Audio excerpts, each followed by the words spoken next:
Alors, ici, dans la partie célibataire, je vais lui dire comme quoi le numérique up-down, point value,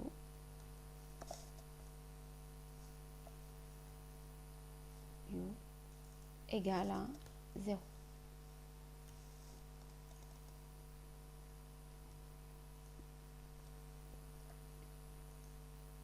Alors, quand je clique par exemple sur marié, que je fasse 4, si je reviens vers célibataire, tout est réinitialisé.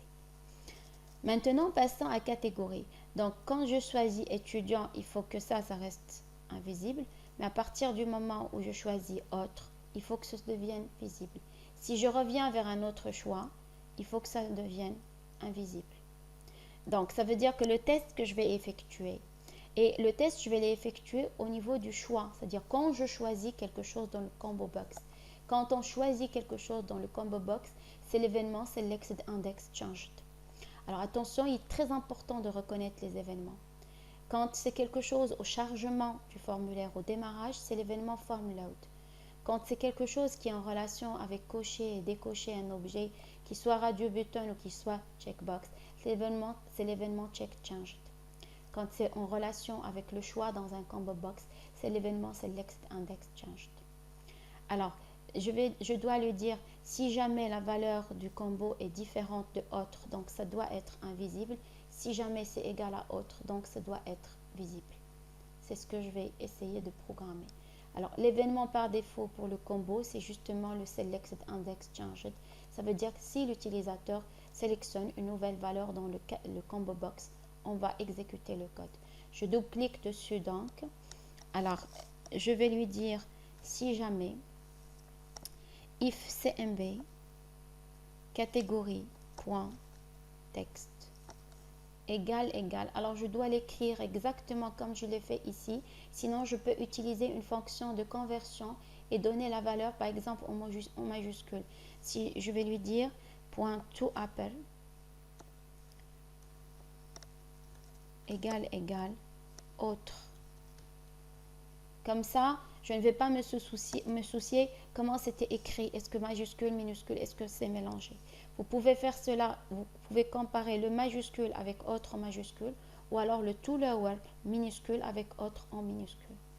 Alors, si c'est égal à autre, qu'est-ce qui doit se passer? Il faut que les zones deviennent visibles. Donc, LBL autre, point visible, égal à true, et txt autre, point visible, égal à true.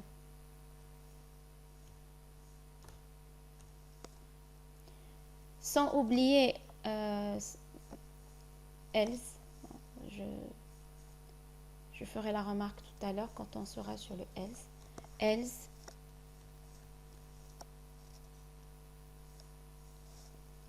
alors ces valeurs où la visibilité doit être false,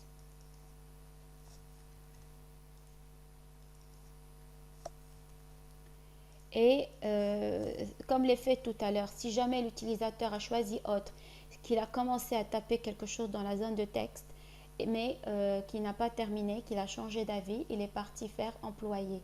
Alors quand on reviendra, il faut que la zone autre soit vide. Ce qui fait ici, chaque fois qu'il va recliquer sur une autre valeur, ce qu'il y a dans la zone autre doit être effacé. Je peux utiliser ici l'instruction .clear.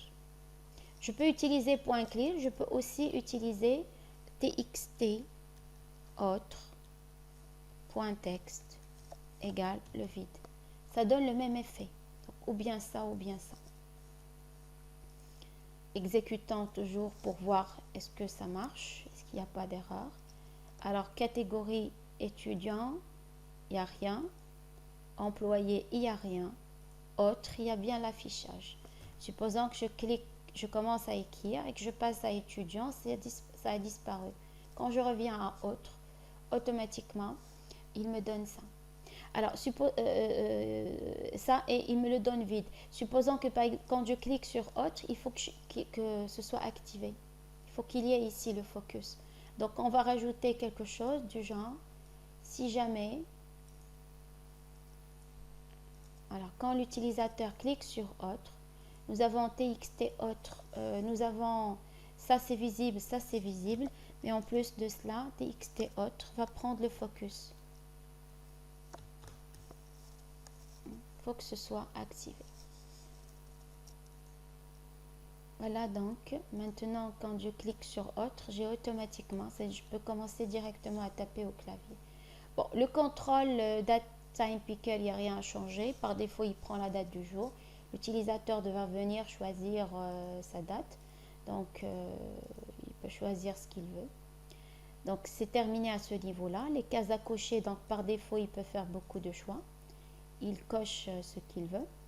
Qu'est-ce qu'il me reste à faire maintenant? On va essayer de voir l'énoncé pour voir ce qu'il y a. Alors, l'utilisateur fournit sa date de naissance dans un contrôle date time picker, c'est fait. L'utilisateur choisit son sexe et par défaut, c'est le sexe féminin, mais après, il va prendre l'image. Bon, IMG f.jpg, moi, j'ai utilisé le nom féminin, c'est pas grave, c'est juste une question de nom. L'utilisateur choisit son état civil, c'est ce qu'il a fait ici. Si l'utilisateur choisit marié, les zones sont activées. La catégorie peut être étudiant, c'est ce que j'ai fait avec la visibilité. L'utilisateur, bon, il peut cocher les différents loisirs, ça c'est automatique. Alors maintenant, en double-cliquant sur l'image, une boîte de dialogue où l'utilisateur peut choisir un fichier image apparaît. C'est un Open File Dialog. L'utilisateur fait son choix et l'image choisie s'affiche dans le contrôle image. Alors maintenant,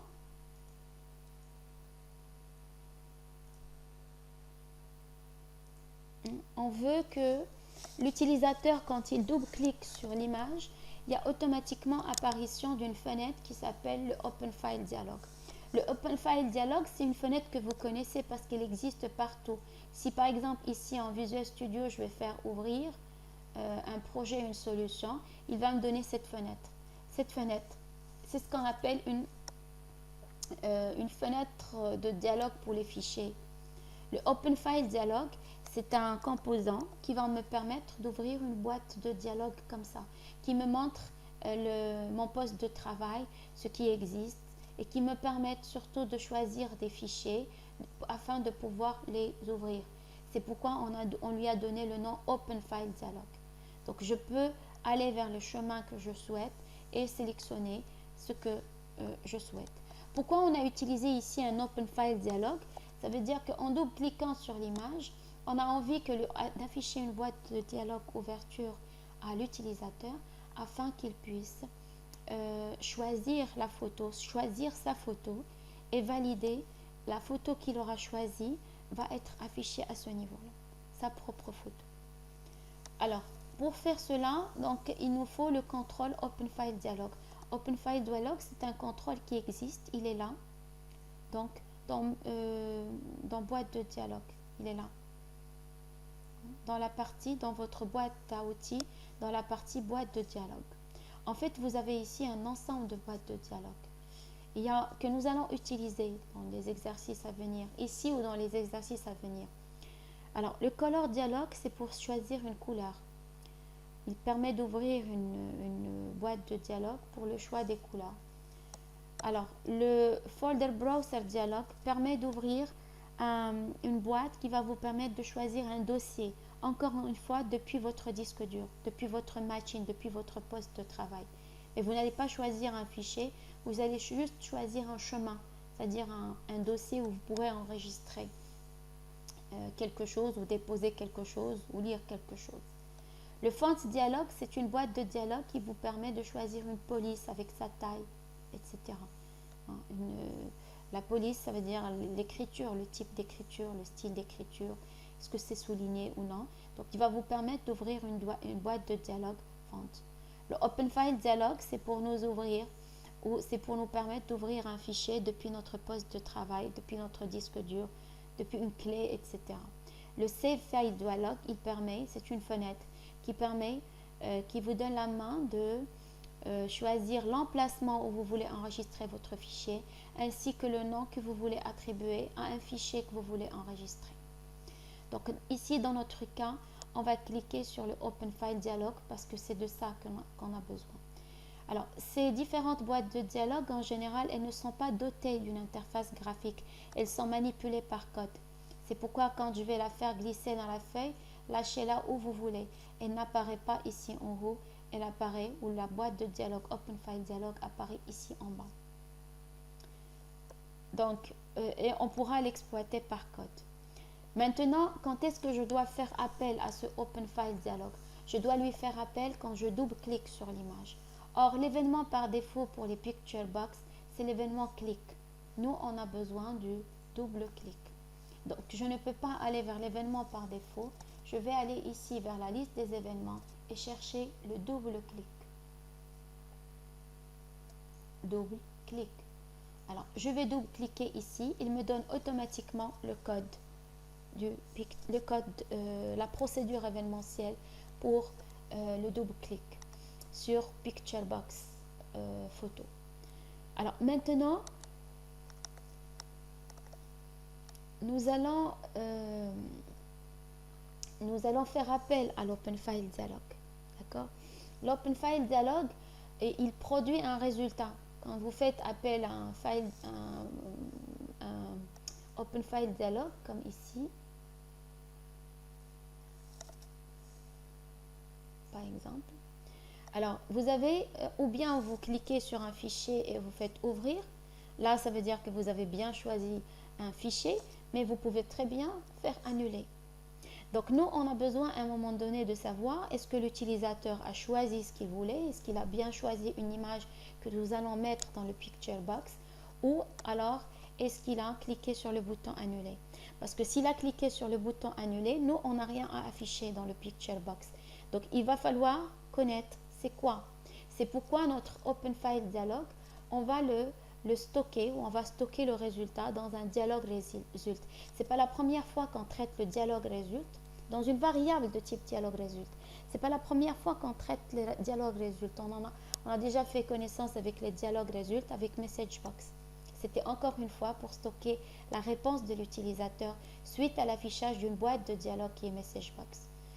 Le Open File Dialog, c'est également une boîte de dialogue.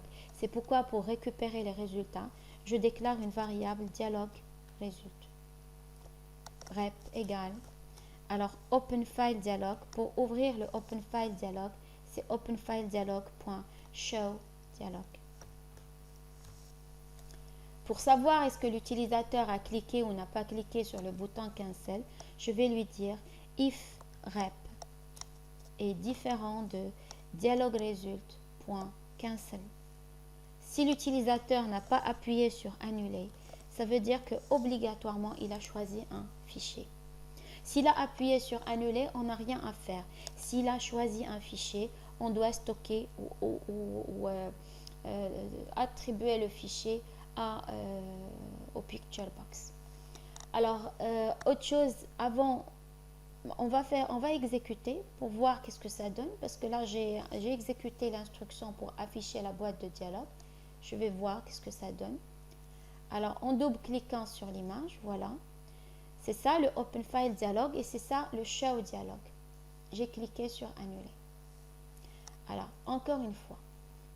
Alors, si par exemple, je vais dans un dossier, je vais aller dans le dossier, par exemple, BD SQL Server, il me donne ici des choses.mdf qui n'ont rien à voir avec les images. Ici, j'ai un fichier, par exemple, ACCDB, qui n'est pas une image. Donc, je peux faire un filtrage, ou je devrais faire un filtrage pour n'afficher que des fichiers images, dans ce cas. Alors, pour faire le filtrage doit être fait avant le show dialog. Alors, pour faire le filtrage, on met dialogue, Open File Dialog. Open File Dialog 1, c'est son name. J'aurais pu le modifier. Moi, j'ai laissé le nom par défaut. Parce que de toutes les manières, j'ai besoin d'un seul ici dans cette page. Alors, je vais lui dire .filter et je vais lui dire le filtre. Je lui donne le filtre. Les filtres, il faut les connaître. Les filtres ou les noms des filtres, il faut les connaître. Avec l'habitude, on les apprend. Par exemple, les fichiers Word, c'est documents Word. Les fichiers texte, c'est fichiers texte. Ils ont donc ici, je vais appeler ça fichier image. Et je mets une barre verticale et après je donne les types des images, les formats des images qui sont autorisés. Par exemple, je vais lui dire donne-moi les étoiles.png et donne-moi les étoiles.jpg par exemple. Je ne veux pas un autre format. Donc, je refuse un autre format. Je lui donne juste les formats qui sont autorisés. Chez image. Alors, j'exécute. Je double-clique. Alors, voyons voir, tout à l'heure, j'étais dans D. Alors, déjà, là, il me donne qu'il n'y a rien, alors que tout à l'heure, il me donnait comme quoi il y avait une image. Supposons, par exemple, que j'aille dans le dossier. Ici, j'ai un dossier devoir qui ne contient pas d'image, donc je ne vois rien. J'ai un dossier quelques images. Voilà, là, il me donne les images. Il me donne des images qui sont au format JPG et PNG. Si vous voulez autoriser un autre format, vous pouvez le faire. Vous faites point virgule et vous continuez. Regardez ici, ce que j'ai donné comme format, c'est ce qui s'affiche. Vous pouvez bien sûr donner d'autres, vous pouvez faire un mélange. Si par exemple, des fois, vous avez besoin d'afficher les fichiers Word et les fichiers Excel, vous pouvez très bien faire document Word, étoile.docs, et barre verticale étoile.docs, et encore une fois barre verticale, classeur Excel, barre verticale étoile.xslx. Vous avez le droit de donner beaucoup de catégories, plusieurs catégories. La condition, c'est de séparer la catégorie avec les types autorisés avec une barre verticale.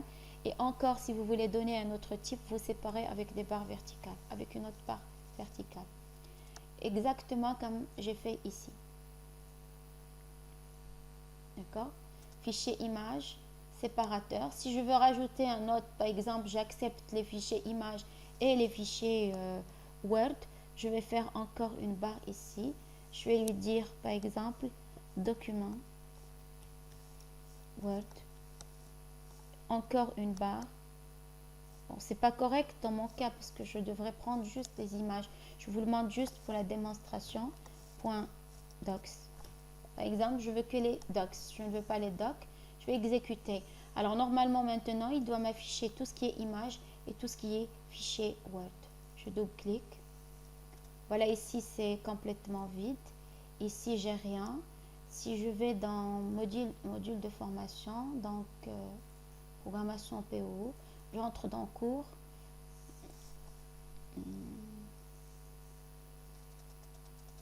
Là, je suis sur fichier image. Si je veux les images, si je veux les documents Word. Voilà, mes deux catégories sont là. Elles sont là. Donc, annuler. Maintenant, qu'est-ce qu'il me reste à faire? L'utilisateur, je vais d'abord enlever le filtre. Ça, c'était juste pour vous montrer comment faire une deuxième catégorie. Alors, moi, maintenant, quand l'utilisateur, je l'ai obligé à choisir une image. Ou bien il va choisir une image et elle sera retournée par la propriété file name de OpenFile Dialog 1. Ou alors, il va faire annuler. Ici, je lui dis, si rep est différent d'annuler, ça veut dire que s'il a choisi une image, je vais faire appel à mon picture box, pic photo, je lui dis point load. Quand j'ai un chemin et que je veux récupérer l'image et l'afficher, je n'utilise plus la méthode .image, j'utilise la méthode .load. Alors ici, je lui dis .load, dialogue, résulte, OpenFile dialog, .file name. OpenFile dialog 1.file name, il me donne le chemin complet, le chemin de l'image que j'ai choisi. Et automatiquement, l'image, je demande à ce qu'elle soit chargée dans le picture box. On va voir l'effet. Alors, je vais double-cliquer, choisir une image.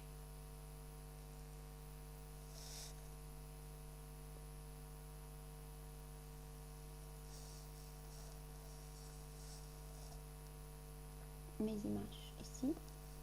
Je vais prendre par exemple cette image. D'accord. Voilà, il est là. Je vais changer d'image. J'aimerais bien avoir une petite image. Ouais. Normalement, par défaut, parce que moi j'ai changé la propriété pour le picture box. Alors vous voyez bien que l'image que je choisis, elle s'adapte à la taille du picture box. C'est parce que j'ai activé une propriété qui s'appelle le stretch, une valeur de propriété stretch. Le mode size, il y a un size, c'est-à-dire la taille de l'image. Par défaut, c'est stretch. C'est quoi stretch? Regardez maintenant, si j'enlève, je vais aller enlever stretch. Il y a une propriété. Alors, size mode, je vais lui mettre ici normal pour que vous puissiez voir de quoi il s'agit ou de quoi je suis en train de parler. Si vous n'avez pas cette propriété, qu'est-ce qui va arriver? Alors, je vais aller choisir une image. Je vais essayer de prendre une petite image. Vous voyez que l'image, selon la taille, si elle est petite, elle va prendre un côté, le côté en haut à gauche du picture box. Si l'image est trop grande, plus grande que le picture box, elle ne va pas s'afficher dans sa totalité. Il y aura juste la partie qui correspond à la taille du picture box qui va s'afficher. C'est pourquoi il est toujours, si on veut que l'image s'étale et prenne la taille et s'adapte à la taille du picture box, on va ici dans la propriété qui est size mode et on choisit stretch. Stretch image, ça veut dire étire l'image en fonction du picture box. Si c'est trop grand, il va adapter. Si c'est trop petit, il va adapter. C'est pourquoi tout à l'heure, quand j'ai choisi la même photo, par exemple, qui est home, là, vous allez voir que ça prend la taille de tout le picture box. Et bien sûr, il y a une perte de qualité, puisque si c'est une petite image et qu'on essaie de l'afficher dans quelque chose qui est de grande taille, c'est sûr que ça va perdre de sa qualité. C'est ce que vous remarquez ici, ce n'est pas la même qualité que tout à l'heure. Mais ici, on va supposer que ce sont des photos, donc les photos, ils ont une certaine taille. Alors, on va aller voir l'énoncé pour voir qu'est-ce qui nous manque. Donc, on a répondu ici en cliquant sur l'image, une boîte de dialogue, c'est bon. L'utilisateur peut saisir un texte pour décrire sa personnalité dans une zone Rich Text Box. C'est déjà fait, donc ici, j'ai fait glisser un Rich Text Box. Maintenant, qu'est-ce qu'il faut faire? Associer un menu contextuel à la zone Rich Text Box qui offre les fonctionnalités suivantes. Alors, c'est quoi un menu contextuel? Quand je clique avec le bouton, par exemple, je suis là, je clique avec le bouton droit de la souris. Ça, c'est un menu contextuel. C'est le menu qui apparaît quand on clique sur le bouton droit de la souris sur quelque chose. Si je suis ici en haut et que je clique sur le bouton droit, ça, c'est un menu contextuel. Si je suis ici et que je clique sur le bouton droit, c'est un menu contextuel. Si je suis ici et que je clique sur le bouton droit, c'est un menu contextuel. Donc, le menu contextuel, c'est un menu. C'est une fenêtre qui apparaît quand on clique avec le bouton droit de la souris. Alors, qu'est-ce qu'on veut? Ça veut dire que quand on clique sur le bouton droit de la souris sur le Rich Text Box, il faut qu'il y ait un menu contextuel qui contient ces éléments-là. Donc, couleur de fond, couleur du texte, police, copier, couper, coller et vider le presse-papier. Comment faire donc un menu contextuel? Je vais revenir au projet. Alors, pour faire le menu contextuel, nous avons ce qu'on appelle ici menu et barre de menu. C'est aussi une catégorie qui existe dans la boîte à outils. Dans cette catégorie, il y a un ensemble d'éléments. Le contexte menu strip, donc c'est la barre de menu contextuelle. Il y a le menu strip, c'est la barre de menu. Ça veut dire une barre comme celle-là. On peut par la suite créer dans des exercices des menus. Ensuite, il y a le statut strip. Le statut strip, c'est ça, c'est la barre d'état, c'est ce que vous voyez en bas des applications. Par exemple, en Word, ça c'est la barre d'état. Chaque application décide de ce qu'elle veut faire dans sa barre d'état. C'est l'état de l'application. Ici, il me donne le nombre de mots, il me donne la page où je suis. Il me donne certaines informations sur le zoom. Donc, chacun est libre ou chaque application est libre de faire déjà une barre d'état si elle le souhaite et de mettre ce qu'elle veut dans la barre d'état. C'est ce qu'on appelle un status bar. Qu'est-ce qu'il y a aussi? Il y a aussi un tool strip, une barre d'outils. C'est comme ça. Ça, c'est une barre d'outils. En Word, ça, c'est une barre d'outils. Les barres d'outils en général sont destinées à nous rapprocher certaines fonctionnalités. En général, toutes les fonctionnalités existent dans les menus. Mais comme il y a des fonctionnalités qui sont beaucoup plus utilisées que d'autres, au lieu d'aller les chercher dans leur emplacement principal, il est préférable de mettre des raccourcis, des boutons devant l'utilisateur. Comme ça, il va aller rapidement le faire. Regardez par exemple, pour faire ça en gras, je peux aller à police, aller chercher ici, où est-ce qu'il y a gras, donc ici, style de police, gras. Et je fais OK. D'accord? Mais je peux le faire plus rapidement. Je peux sélectionner et cliquer juste sur gras. C'est quoi le plus rapide? La barre d'outils naturellement. Donc il y a toujours tout ce que vous voyez devant vous, il y a toujours un chemin pour y aller, il y a toujours un emplacement principal. Mais comme c'est très utilisé, le gras c'est une fonction qu'on utilise souvent en traitement de texte, donc c'est posé devant nous. Et c'est ça le principe d'une barre d'outils en Windows, donc d'un tool strip. Ce sont les barres sur lesquelles nous allons travailler. Le tool strip container, c'est juste une boîte qui va contenir une barre d'outils. Ce qui fait, il va faciliter la gestion des barres. On pourra les fermer, les déplacer, les repositionner dans un autre endroit. Sinon, si notre barre est fixe et qu'elle ne va pas changer de position, on va directement utiliser le tool strip. Alors, de quoi a-t-on besoin? On a dit d'un menu contextuel. Donc, contexte menu strip. Encore une fois, le menu, quand vous le glissez quelque part au niveau de votre feuille, il descend ici, à côté du Open File Dialog. Il y a un ensemble de composants, d'éléments qui viennent ici parce qu'ils ne sont pas dotés. Parce que là, quand je l'ai créé, c'est vrai que le Open File Dialog n'est pas doté d'une interface. Ici, c'est pas qu'il n'est pas doté d'une interface. Il y a bien une interface graphique, sauf qu'on ne l'a pas encore associée à un certain objet. Donc, quand vous cliquez, elle apparaît ici. Mais ce n'est pas là qu'elle sera. C'est-à-dire que c'est après que ce sera décidé. C'est quand l'utilisateur clique sur le bouton droit sur un certain objet que ça va apparaître. Donc ici, dans le contexte menu strip, je commence à mettre mes options. Couleur, on a dit couleur du texte. Deuxième option, je clique et j'écris. Couleur de fond. Qu'est-ce qu'il y avait encore? Police.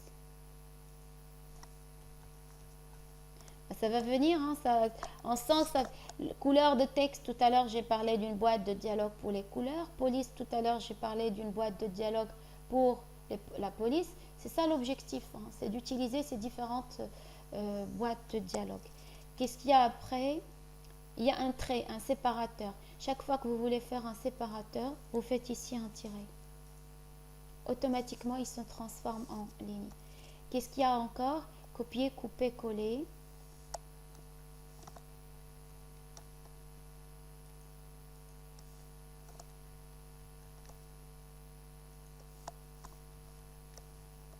Un autre séparateur et vider le presse-papier.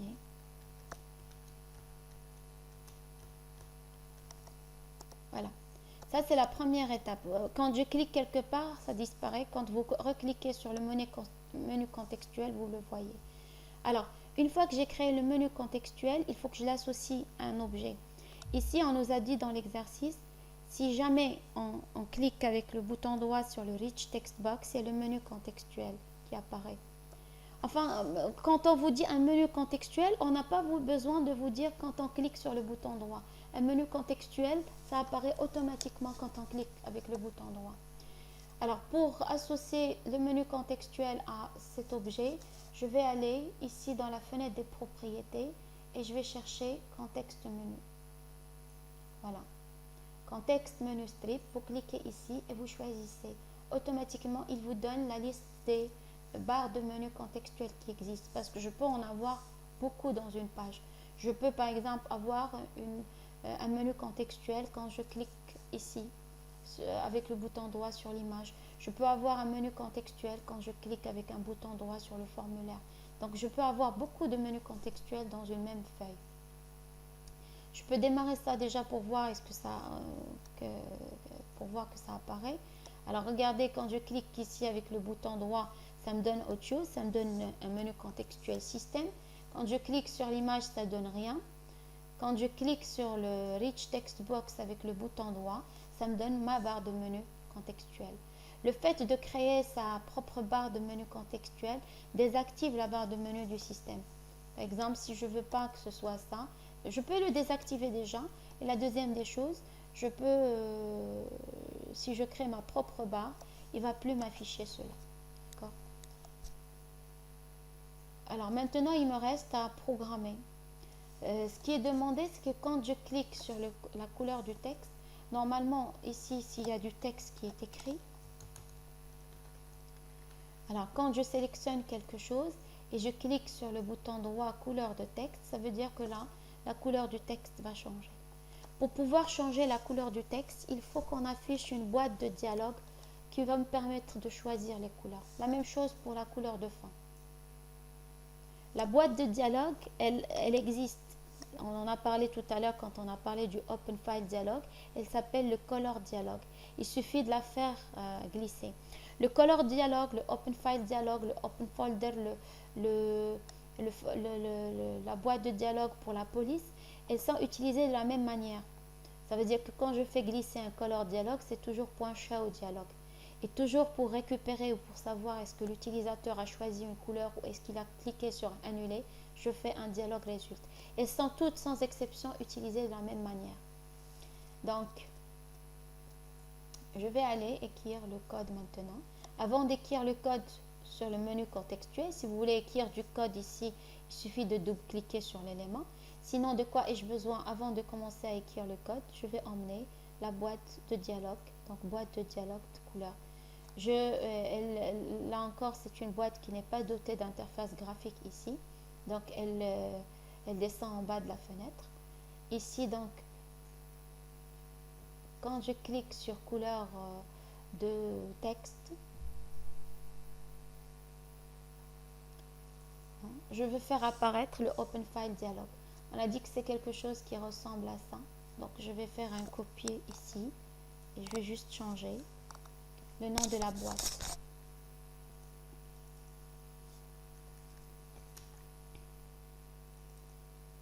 Show dialog.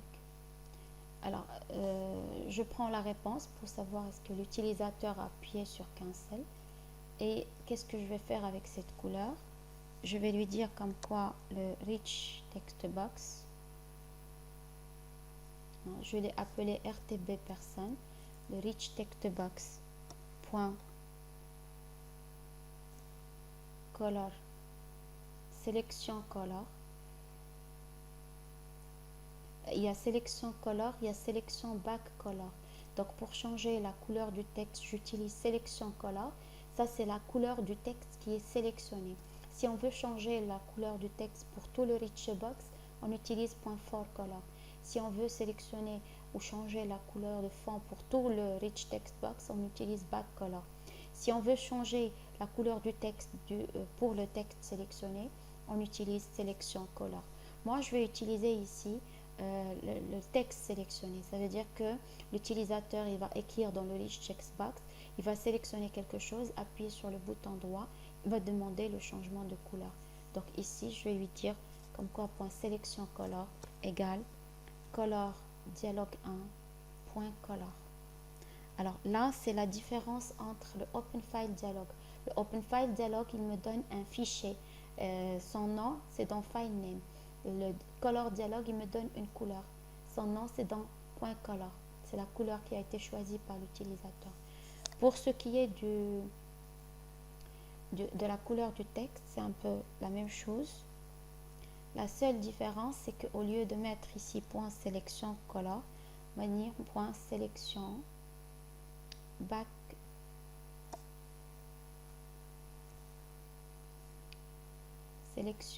color. D'accord.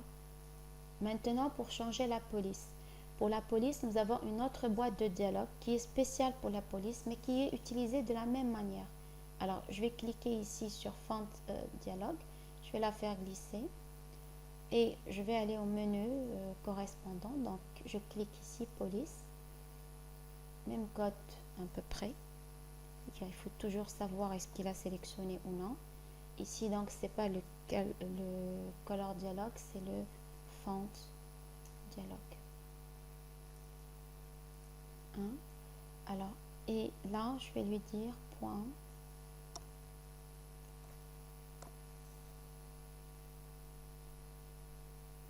Sélection font. La fonte de ce qui est sélectionné égale font dialogue 1 point font.